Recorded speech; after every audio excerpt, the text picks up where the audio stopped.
Hi, and welcome to Beyond Empty Nest. I'm your host, Jody Silverman, speaker, mentor, and Chief Dare Officer at Moms Who Dare.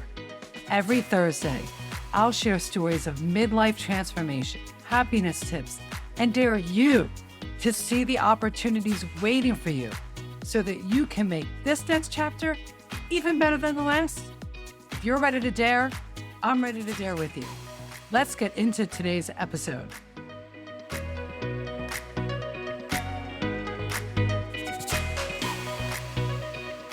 I am beyond excited because today on Beyond Empty Nest, we have my dear friend, Adina Trovell. Adina, besides being my friend, is an executive coach, founder of the People Leadership Institute, and personal development expert. For over 25 years, Adina has been guiding people to better understand who they are, what matters most to them, and refine how they want to show up in the world. You can find her podcast, Courage to be Curious with Adina Trovell, on most podcast apps. And you can grab one of her most powerful personal development tools, Live, Lead, and Love, with the Courage to be Curious card decks right there. I have them all on her website. All of that is below this episode here. And like I said, even with all of that, Adina is a personal dear friend of mine for many years now. She's also a fellow empty nest mom of two amazing, beautiful daughters. So Adina, welcome to Beyond Empty Nest. Thank you, Jody. I'm so excited to be back in conversation with you because I always love that space.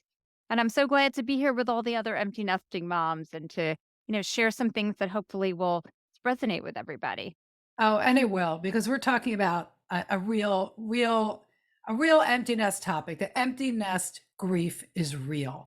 And, we're going to talk about the grief a little bit, why it's so real, and strategies. Dina always offers amazing strategies for navigating this grief and the sadness. But first, I want to go back and, I read your bio, and that's great. But tell everybody who you are as a mom. So, who I am as mom is I have two daughters.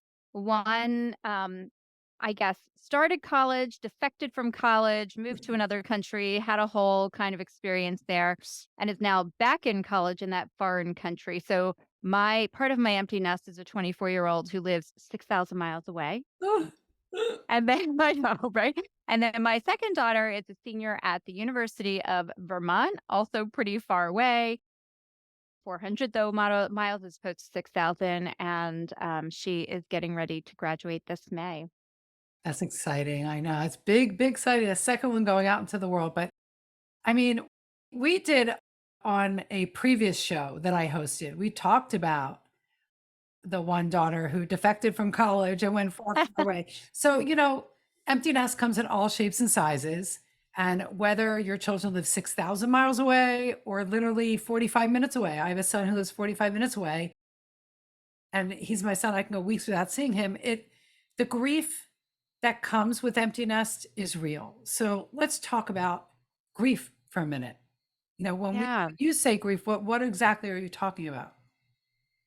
Well, it's really interesting, Jody, because, you and I were sharing something prior to the recording as to when empty nest sort of hit you, and it didn't hit you the moment your kids left to go to college. And it didn't hit me either the moment they left for college. And one of the reasons I wanted to do this episode on grief is that it actually took a long time for me to, I think, experience the empty nest grief. And there was a whole bunch of things that I think were the catalyst. And then it took me a while to realize that what I was experiencing was a tremendous amount of grief. And grief isn't something we talk about a lot unless somebody has died. Right. We think of grief as associated with death, but grief is actually is an emotion that has a much broader spectrum of places where it applies in our life and where it shows up. But if we don't know it's grief, we kind of go around thinking, am I crazy? Am I just overly sad? We do all of these crazy things to ourselves because we don't actually name it as grief. And so I wanted to talk about what grief is, and then maybe people can see like, oh, that sounds a little bit like me and what I might be experiencing that might be looking like a variety of other things. And so, one piece of grief is, of course, this sense of loss. When somebody passes away, of course, that feels really literal and clear. This person that we loved or this animal that we loved is no longer in our life. And that's true. There's this loss of that person being in our life. But in this particular case, it is also a loss of a lot of things. It might be a loss of routine. It might be a loss of what I did my first hour in the morning. It might be a loss of how I built my calendar because there was always a school structure to be following, right? There's also can be a sense of a loss of control. I had my whole life organized. I knew what I did. I knew what I was doing. And now everything feels kind of out of control. I don't know what to do with my time or how to organize it. And I just want to say, it's sort of regardless of whether you work or regardless if you volunteer or other things. I mean, I work full time, I do all these things. And I was just amazed at how the grief of suddenly this loss of direction and kind of an organizing structure of my life just came up and hit me. So, this grief is this loss of something precious. And I want to just let us all think that it's more than death. Oh, absolutely. I'm happy you started off with that. And it I love everything you said because what resonated with me is the loss of the physical presence, the loss of motion in the house, the loss of movement in my house from the kids, but it's also, when I lost my dog, who was the last to leave the nest. But the loss is different than a death, but Yeah. a loss nonetheless. So for me, yeah, it's that loss of the noise and the movement in my physical space that really I felt the most. So yeah, I think that definition of how you just brought grief into the loss is going to resonate with another. So, well, I mean that really leads to the why there's grief associated with empty nest, right? We have Yeah. these beings that live with us 24/7, and then boom, they're no longer there. Yeah. And, it is. So I think why do we have this grief and emptiness, right? These changes to things. And I can think of things that, okay, the snuggle moments on the couch. Okay, there's no snuggle moments on the couch anymore. Or maybe it was even the arguments you have. It's amazing how you can feel like you missed the arguments that came up, but it was a way of engaging. Uh, Things having to do with when there was a school calendar, the way life felt like it had a cycle to it and a rhythm to it. And I know for me, I always put the school things on my calendar first, and it gave me this sense of belonging, association, connection that, just evaporated. I think there can also be in this loss of the change in the nature of of your relationship with your kids. Oh, it's a big one.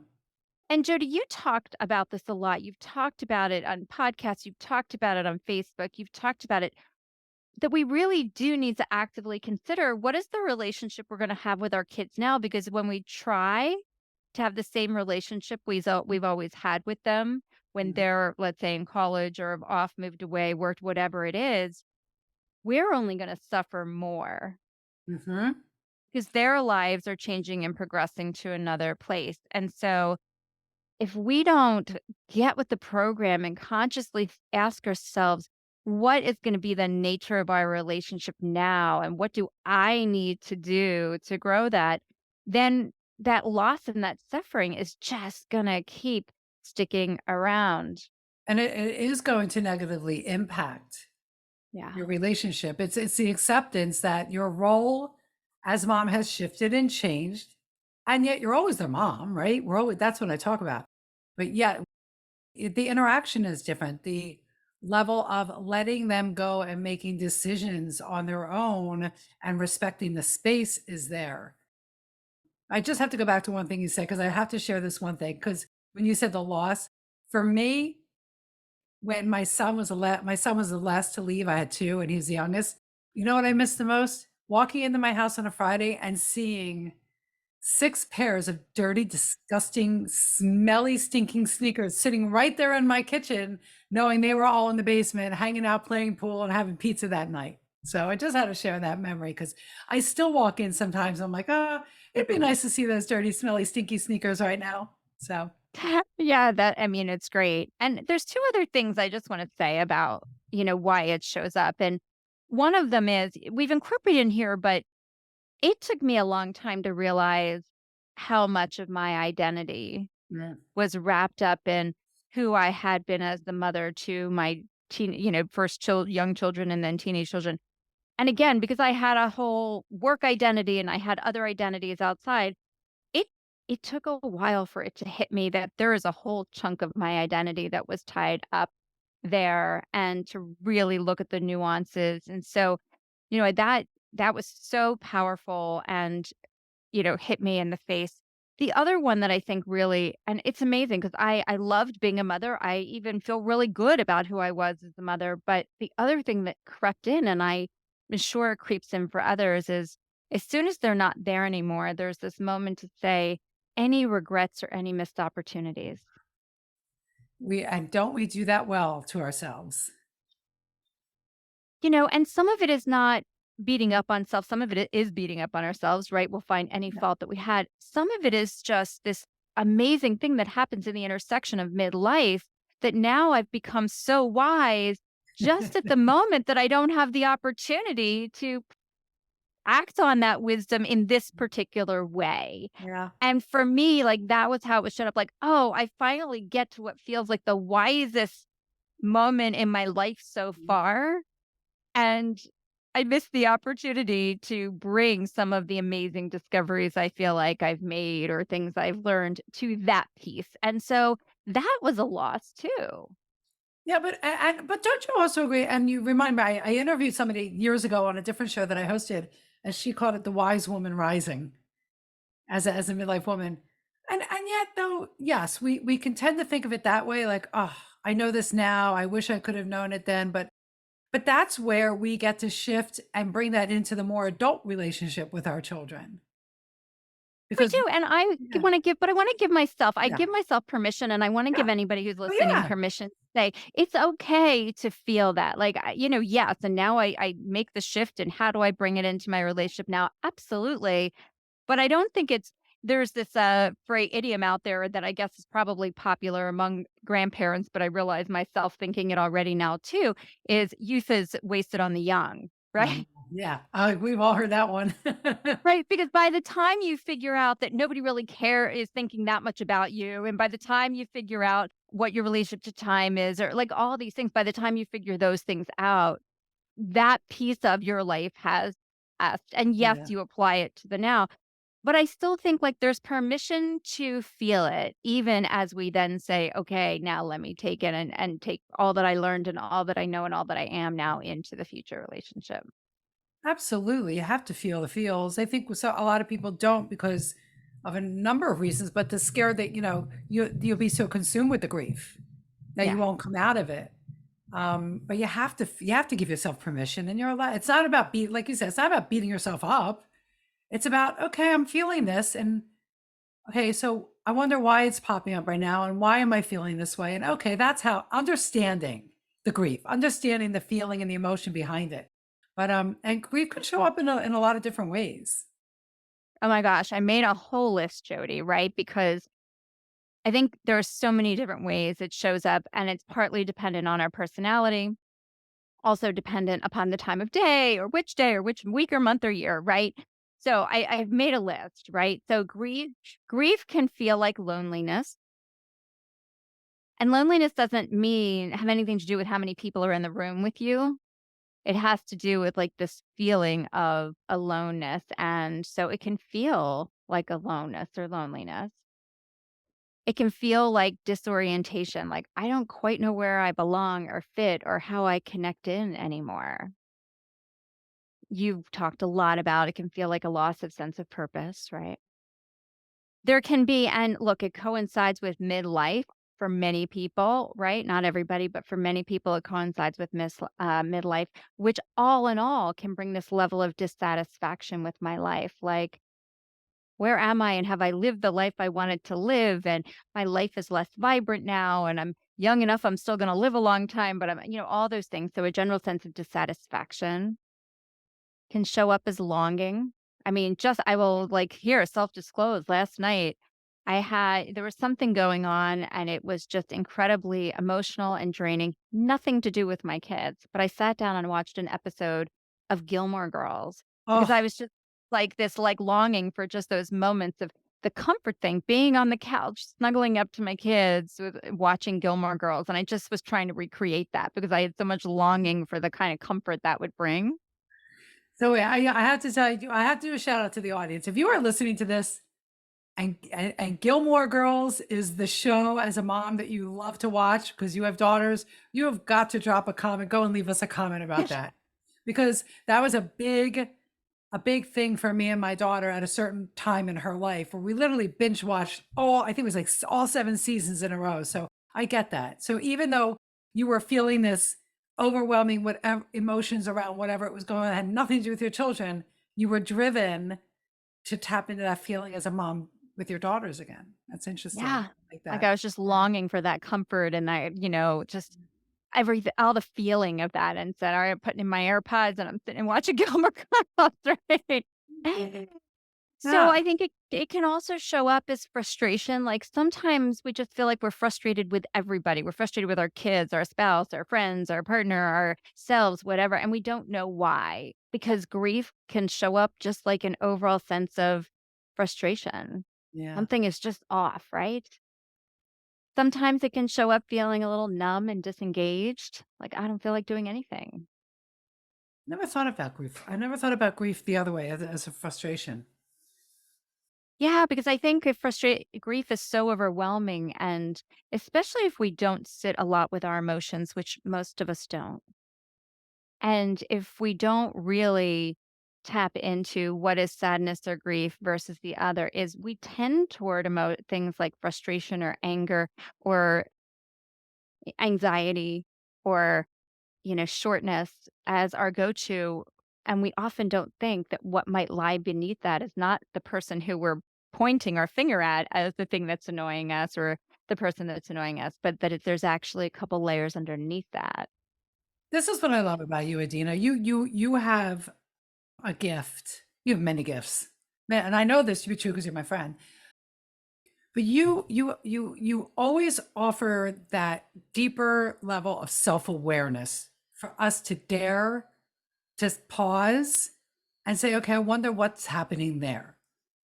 Mm. I wonder what this feeling of frustration is, or what this feeling is. Oh, it's frustration. I wonder what that's about. Is it really about XYZ? And that's what I love and learned from you is to really get curious about what is that so that you can become more self-aware of how you are, navigating through the grief and loss of emptiness or whatever life is throwing at you. And I just need to say that because that's what you're telling us to do. That's what you're sharing with us that it's getting aware that your initial feeling and emotion might have nothing to do with that situation and yet everything to do with grief and loss. Yeah, and I think, Jody, I just want to share personally that that was a very, very real factor for me. So I'm divorced from my first marriage, great relationship, but divorced from my first marriage. And I got together with somebody else actually right in the midst of empty nesting, right? My kid's gone.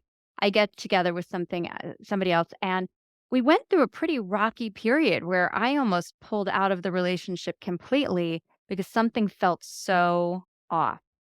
And I couldn't nail it down, but I certainly found all kinds of scapegoats. And I said, it's this, it's because they're this way. It's because, like I found all these scapegoats for why and almost pulled out of the relationship completely.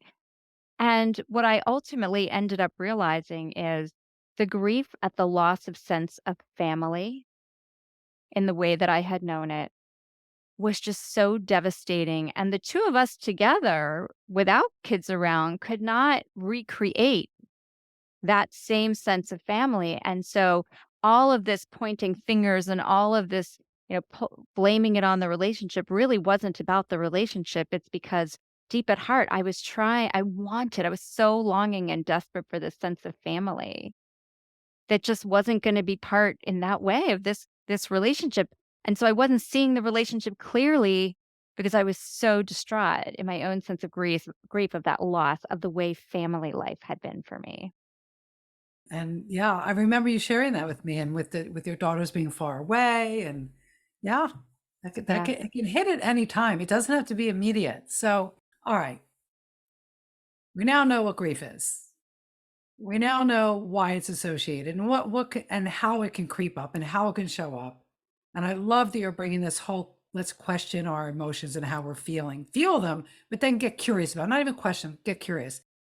You also are known to have amazing strategies and suggestions and tips on how to navigate life transitions, Adina, through both being a coach, but also because, you've gone through them yourself. And that's what I love about this show is that everybody I talk to has gone through some journey and has come out the other side learning something and we share it. So you're going to offer 3 strategies for navigating this sadness. I am going to offer 3 strategies. I'm also going to begin with a little shout out because it's really interesting. I'm been doing a lot of reading. I've been doing some additional Brene Brown binge reading recently, a few other books too. But one of the book I hadn't read yet, so I've just been diving into is Atlas of the Heart, her most recent release. And Atlas of the Heart, the same way an atlas of the world kind of shows maps in different places, is she's really gone about and tried to map out the heart space of humans. And when she begins with the statistics, when you interview people and you ask them about emotions, the average person can literally name about 6 to 9 emotions at most. And yet, when you go into the research, and I'm going to get this a little wrong, but the number is probably somewhere between 40 to 50 Oh, different emotions. different names. I would never even know. No, you're right. Yeah, so we go to anger, we go to anxiety, we've got a basic go-to group. But if you took a minute and just listed down the number of emotions, most of us would come to a range of somewhere from 6 to 9. If we're a little bit whatever, maybe we get to 12. But when we look at the research, it's way, way, way more than that. And that's why we can get so thrown off when we're feeling things and why it's so easy and we want to just go and blame somebody, something or whatever, because we don't even understand. We don't even have a way to name it. So if you haven't read Atlas of the Heart, or there's tons of other great resources out there too, where you might actually just work on expanding your emotional vocabulary, which is something I really had to step up and do in the later part of my life, is to go and do that because under the 3 strategies, the first strategy is really to be in the thing, sit with it, right? Allow yourself to feel. And I know, Jody, people sometimes they fear, I mean, terror. I don't mean just afraid, but a terror of sitting with emotion because the prevailing belief is I'm going to get consumed and I won't be able to get out of it. And I want to reassure people, right, that intentionally sitting with your feelings does not like open up the floodgates and you get swallowed up. Intentionally going into it, which means I want to sit with the feeling and I want to seek to know it and seek to understand it, actually brings so much more strength and awareness to your life, right? And it actually makes us stronger. So allow yourself to be in it without so much fear. And once you realize, oh, I can sit in something and whatever, and I'm not going to just get consumed and be stuck here forever, then, you begin to get more resilient and better practiced at it. So you get in it and you share it, which is what your community is for. I'm feeling this. Try to recognize how is it showing up for me? Okay, I'm feeling, and how are my feelings showing up? Am I irritable with people? Am I blaming people? Am I saying no to things all the time? What am I doing because I have whatever feeling this is, right? So, how's it expressing itself? And can I put a name to it? Maybe I go into Atlas of the Heart and I go to the, listing of emotions, say, which one of Mhm. these, because there's so much power in saying, okay, I got it. Once I figured out that it was grief I was feeling, I actually felt way more liberated and Yeah. way more empowered to now make healthier choices for myself. Well, that's what was going through my mind was that it's empowering. Yes. To feel it and then to name it. Yes. So feel it, name it. And then once you've felt it, once you've named it, now we do go to that place, Jody, that you really guide people is, we go to what do I want more of? Like, new structures can I put in place so I can evolve and change? So I have to feel it, see how it's showing up and name it. And now I then create new structures. And so this is where it's like, I'm not going to get those moments on the couch with my kids in exactly the same way they were. And what I have said is, and I've said it to my kids very recently too, I want at least one time in the year where we designate a time, we go to a rented house, I don't care what country in the world it's in, where we just have time where we don't have to have 5,000 plans. We get to just be and allow the things. And I just said it. Okay, I need a new structure because I'm not just going to get it on the random Friday night. Yep. Oh, I love that. I love that. And so we have to get creative, but this is where, as women, we're really good. But I will tell you, creativity doesn't come if we're not courageous enough to go through the first two steps. If we haven't gone through the first two steps, we haven't felt it and then identified how it's showing up and named it, all we end up doing is grasping. I mean, if I wish everybody were here and I'd say, how many people feel like they grasp at their kids? They chase after them. They try to pull them back. They try to pull them down. They try to get them back where things were. Like, I mean, we're all guilty of doing that a bit. When you go through this process, you now have new tools and you don't have to be grasping and strangling your kids anymore. I love that. And I don't know any mom that hasn't grasped. So everybody's done it at least once, if not multiple times. Hello, me. Yep. But all right, those Guilty. are great. I love that strategy. It's a system. It's a system. Sit and feel it. Get curious about how it's showing up and be honest about how it's showing without judgment. It's just shit. This is showing you. It's not to beat yourself up, and then create new structures and define what you could do. This. I love how you asked your daughters that once a year, maybe the three of us could just go somewhere and be. I love that. Love that. Thanks, Adina. This was such an important conversation because I think, and I don't think I fully realized it until you came to me and said, Jody, let's have a conversation about grief and what it is all about. And it was at a time where I was in deep grief and loss. And that's a whole nother episode. I had lost my dog after 17 years. That's when I had a whole new emptiness, grief and loss hit me. But that's a conversation for another day. But that's when you said that to me, I'm like, yes. And this was a much needed conversation. Thank you. So, but we're not ending here because there's got to be a dare. There's got to be a dare. Every guest leaves the audience with a dare, and I hope you already know what it is because it's obvious. But all right, Adina, what's the dare for the audience this week? Yeah. So the dare is I'm going to dare you to sit in it, dare you to turn away from all of the ways that you run from emotion and especially the hard emotions. And I'm going to dare you sit. And if it helps to make you feel stronger to do it, order Brene Brown's Atlas of the Heart so that while you are sitting, you can flip through the pages and really do some detective work. What might I be experiencing here? And I'm going to dare you sit with it. Don't run away. And I promise you that we will drop a link to Brene Brown's book in the show notes below for sure. I'm always looking for a good book. So that sounds good. So your dare is to sit in it, sit in the sadness, embrace it, be with it. Adina, thank you so much for coming on to Beyond Emptiness. This is going to be a very well needed, well received message. And listen, what landed for you here? What was it about our conversation that really landed for you and spoke to you? Leave us a comment, leave a review, go ahead and follow, fan, and love us everywhere. And as I always say, dare on. Thank you for listening to this episode of Beyond Empty Nest. Head over to jodysilverman.com for our full show notes, more information, and additional resources to support you through emptiness and midlife.